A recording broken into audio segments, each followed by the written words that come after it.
नमस्कार, मंजूज रेसिपी मध्ये आपलं स्वागत आहे। आज मी अख्ख्या मसुराची भाजी बनवलेली आहे। चला तर मग पटकन आपण रेसिपीला सुरुवात करूया आणि बघूया ही भाजी मी कशी बनवली ती। तर अख्खा मसुराची आमटी बनवण्यासाठी मी इथे अख्खा मसूर धुवून घेतला आहे। 3 ते 4 पाण्याने व्यवस्थित धुवून घेतलेला आहे। आता आपण पुढची प्रोसेस करूया।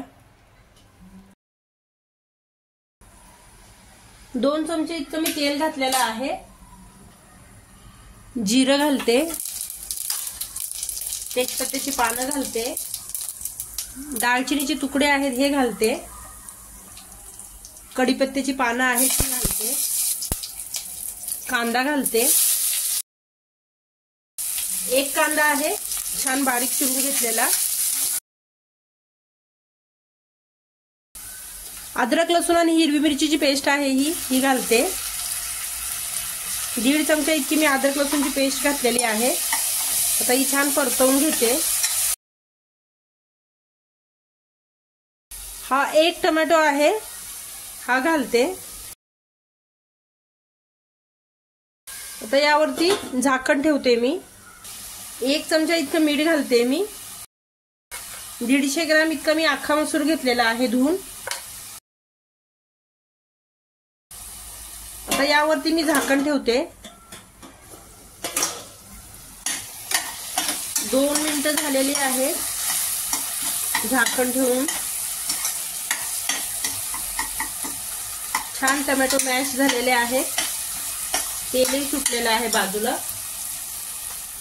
आता इथे धना पावडर, जिरा पावडर, गरम मसाला हे सर्व 1-1 चमचे आहे आणि लाल मिरची पावडर 1.5 चमचा आहे, हळद अर्धा चमचा आहे। हे सर्व मसाले आपण घालून परतून घेऊया। अख्खा मसूर आहे हा धुवून ठेवलेला, हा परतून घेऊया।